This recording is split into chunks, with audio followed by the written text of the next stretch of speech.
What's good? Samuel from We Who Suffer in Silence, aka Black Spartacus.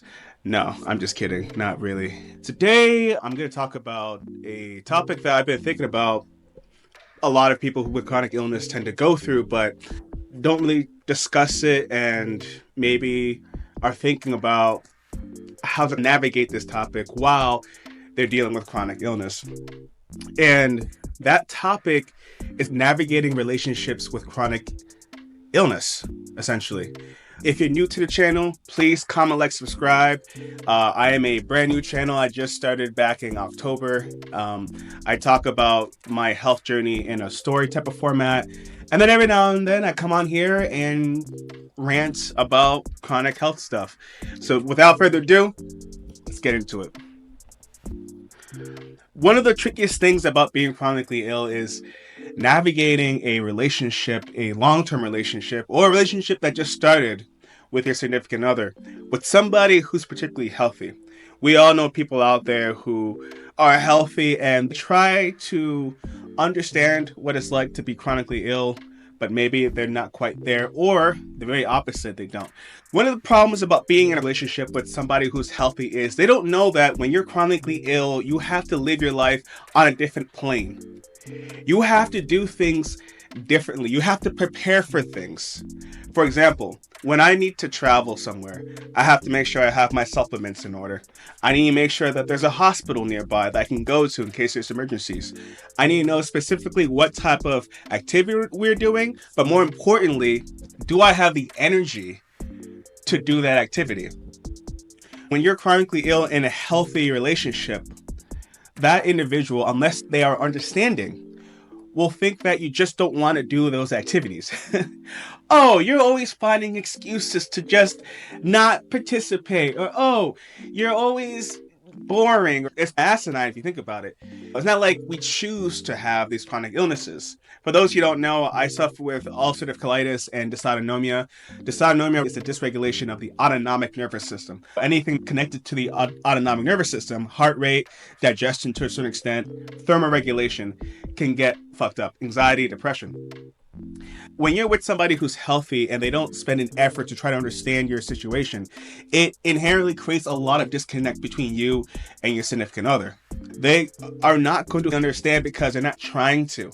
And when they try to, and this is one thing I've noticed in my own health journey and when I was in a long-term relationship, they might want to help you in a way that's helpful to them. For example, the way that you like being helped is to have somebody speak to you, talk to you, hold you. And the way that they want to help you is giving you a gift. That is not going to help you in the way that you need, in the support that you need. Without being chronically ill, we all need support. We're human beings. By nature, we are social creatures. Even the most introverted of us, the worst thing you can do to a human being is isolate them. When a person you're with is not trying to understand your health situation, that is not a person for you. You need to leave that person. Every time you try to work on this thing with this person who doesn't want to help and learn your situation, especially if your illness is complicated, you're just going to be let down. What I noticed was for me is I was continuously gaslit. I would talk about my issues and my problems, and I would notice that they felt they were not helping enough, even though they knew how to help, and would get upset about the fact that they were not helping enough when they knew they could do more. And then you're there calming their feelings, their emotions. You're trying to be equitable, whereas you're still not being served. The sick you is still not being helped. Being sick is a full-time job alone. And when you have somebody behind you who truly cares about your health situation, who researches your conditions, who researches your symptoms, who can almost predict in a way when you're going to start to feel bad, that is a huge ally that we need in our corner. That's the person that we want with us because they're going to help us feel better. And we know that chronic health outcomes improve when we have a strong supportive network. So what can be done? Encourage open discussions. Talk it out. and state explicitly how you feel. Like, hey, I need this kind of support. I need help with doctor's appointments. Sometimes I'm in a haze. I need help with doing some research to find alternative treatments. Speak your mind. Do not feel like you need to be silenced at all. The goal is to get healthy. If that person's not going to help you, next. Section 2. Social network and dynamics. Let's dig into social networks and dynamics, particularly across racial and gender lines. As a person of color, I think it's outrageous that research shows Black men often have a limited support system compared to white women. Not only are men pressured to act tough and always be strong, but Black men in particular, they're put in a social box. The ranges of emotions that we can have on any given thing are very limited. It's very skewed to the perception of what people think of Black people on TV and publications. People who haven't really spent a moment with somebody of color. Statistics reveal that 63% of Black men believe that society decides how they should act. And 20% are likely to seek mental health treatment compared to their white counterparts. That's extremely low. Black tend to have a smaller support network. As I mentioned before, getting healthy is imperative to have a strong supporting cast around you. Men tend to have a smaller cast, which means they have a smaller amount of people they can pull from, if they're even that type of person to look outward and ask for help. Because when you are chronically ill, you already are self-isolating. You don't feel up to talking to people. You don't feel up to going out there.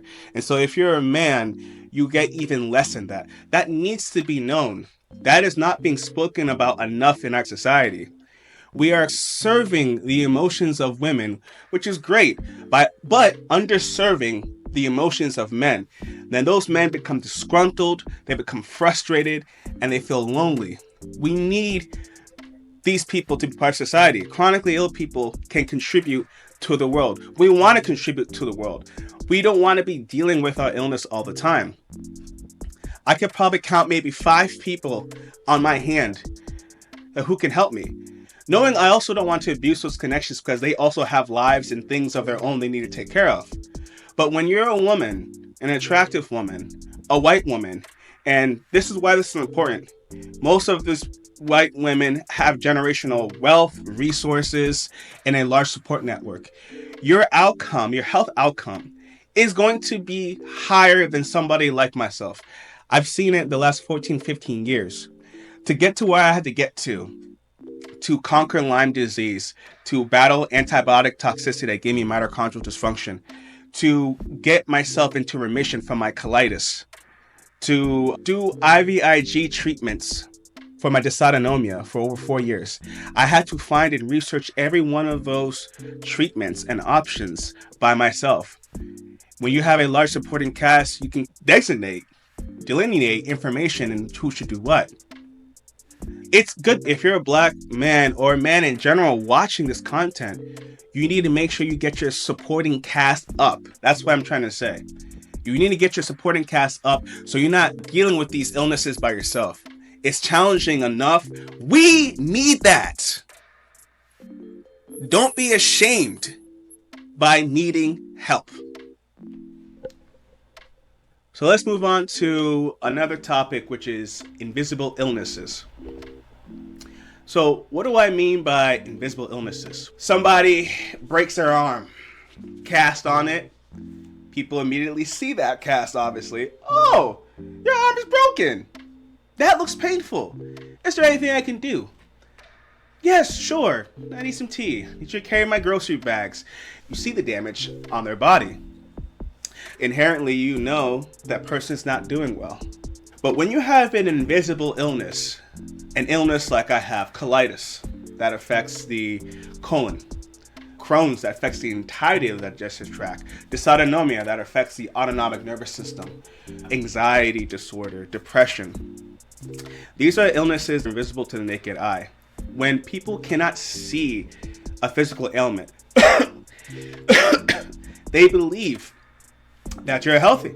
They don't see anything wrong with you, so they treat you like a healthy person. In one way, this is great. You don't want to be given a handicap. You want to be treated like everybody else.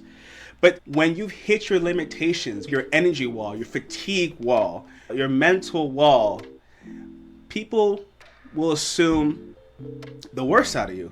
People think you don't want to participate, you don't want to contribute, you don't want to help. Oh, you look fine. You look fine. Why aren't you helping out? You should go do something. Or if you work some more, that'll help with that depression, anxiety. Maybe you should just stop trying to feel tired. Stop trying to feel tired. The fuck is that? Stop trying to feel tired?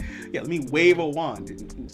A lot of the times, this is going to make you not want to associate yourself with people, right? Because it gets tiring. And I know it gets tiring for us who are chronically ill to have to explain ourselves over and over again. I can't do this because X, Y, and Z. I can't do this because of A, B, C. I can't do that because of 1, 2, 3. But you also might ask yourself, why is it that we have to continue to express our illnesses to people around us that are supposed to care? And then you should question, do they care enough? Because often in these type of relationships, it's really one way. What do we do in this situation? Do we put a sign on our forehead and say, hey, I'm sick. Please don't ask me to help you move out your entire apartment. And if I say no, call me an asshole. What exactly is the solution here? I'm really curious what you guys think. Comment below on how you deal with people thinking you're completely healthy and then shaming you when you don't have the energy to do something. I'd really be curious. The only thing we can do is be our own advocate. We need to be explicit about our needs. We need to be very open and honest. And a lot of times it's hard for people, particularly men, to express how we feel because we don't want to appear weak and incapable. We are literally valued in the society by our strength and capability, our productivity. Men are valued by that. But at the same time, you have to survive. And survival means survival in almost any way you can. I remember a certain time when I was in New York with some buddies, and I'd mentioned to them that I couldn't walk 5-6 blocks. I have dysautonomia. If I walk too much, sometimes I'll get dizzy, I'll get rapid heartbeat, and then it's a whole thing. We end up walking about 9-10 blocks, and I started to feel like crap.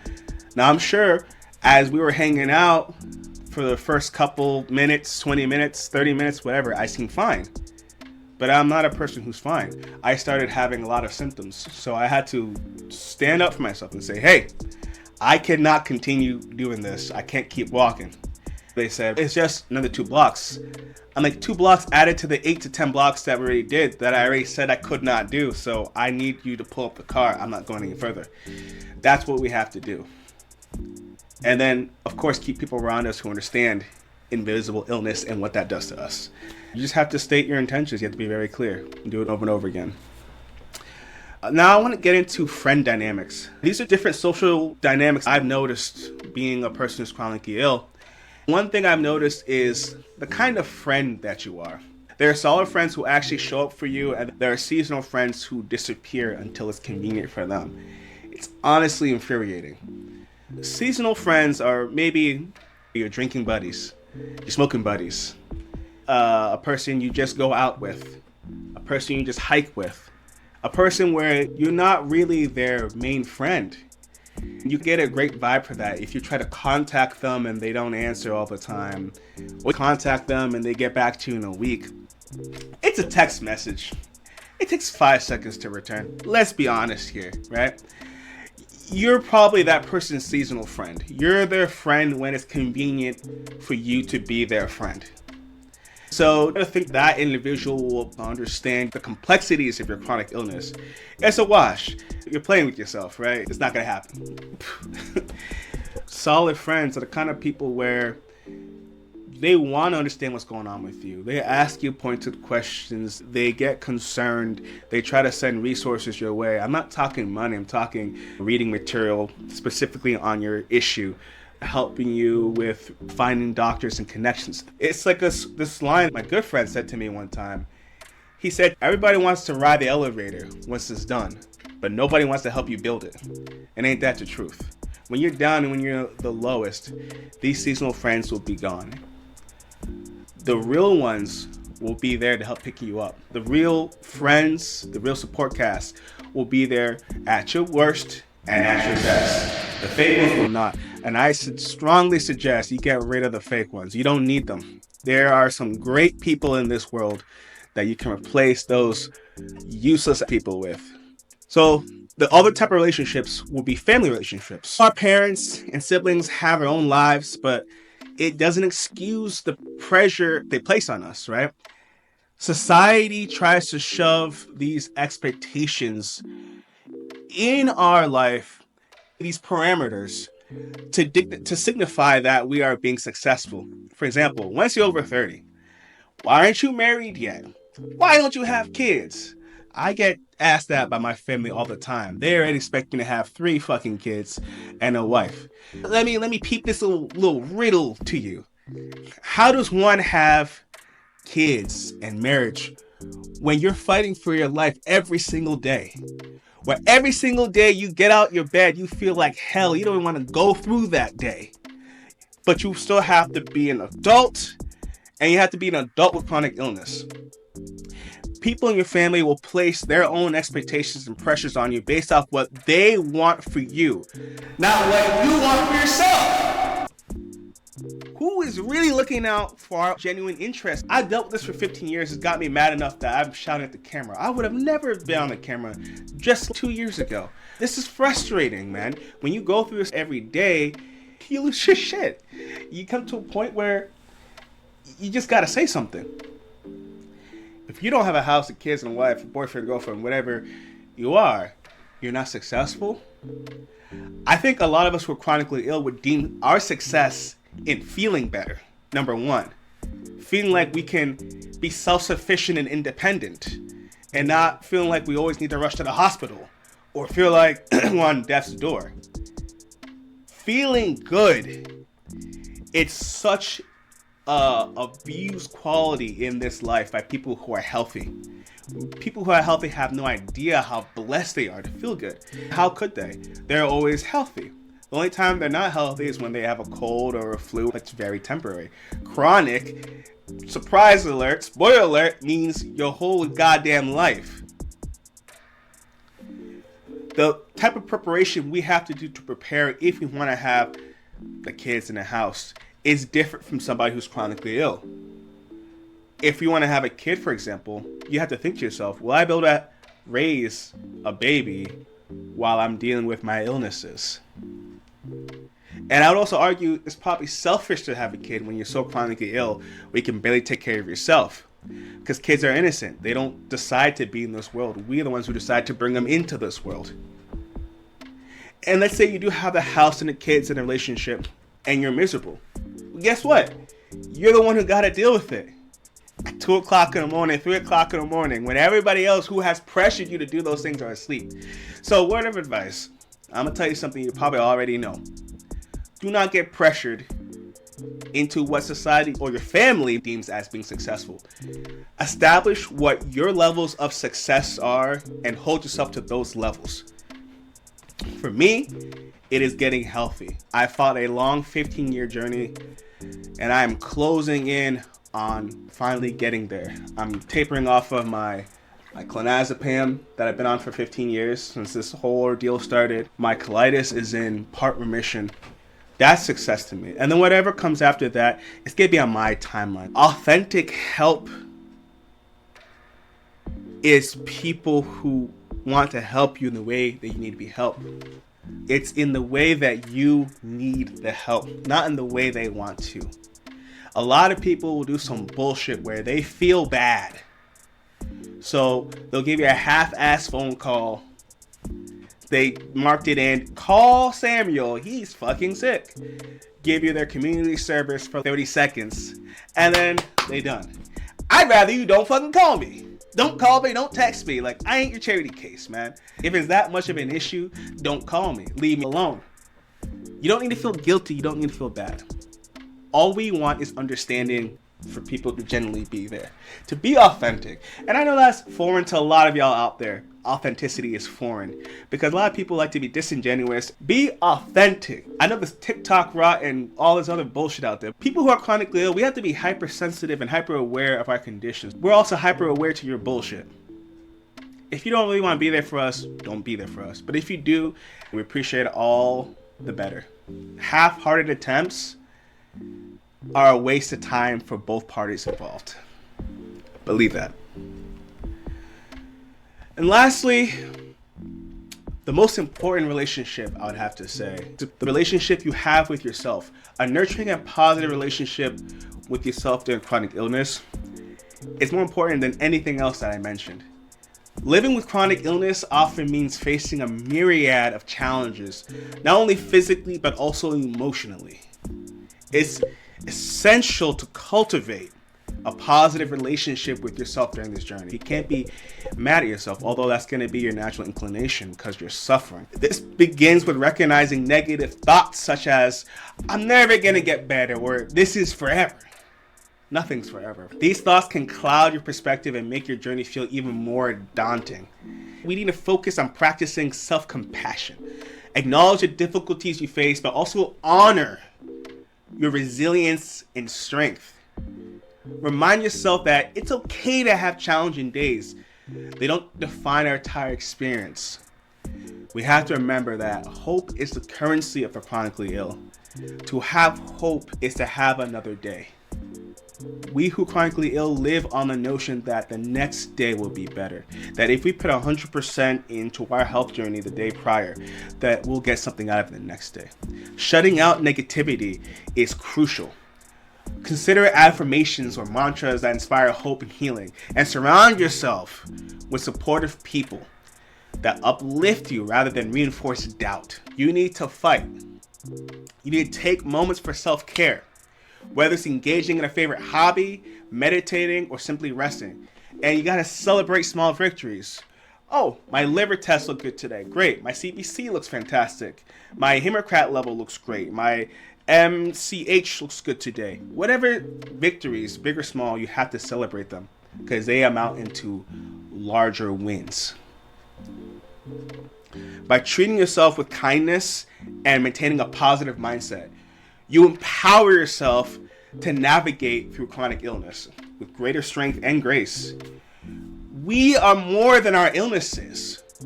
We are hopes, we are dreams, we are desires, we are the potential for a brighter day. So do not allow yourself to get in a place of doom and gloom. And if you get into that place, it's okay. Feel those emotions, accept reality, and move the fuck forward. If you are not your biggest ally, you've already lost. You are your own biggest ally. Never give up, never quit. We who suffer in silence. Follow me on Instagram, sufferinglist737. Man, this has been a long time coming. Thank you. If you made it to the end, watching the whole video, this is the longer one. I really appreciate y'all out there. Remember, hope is the currency of the chronically ill. Comment, subscribe. Until next time, peace.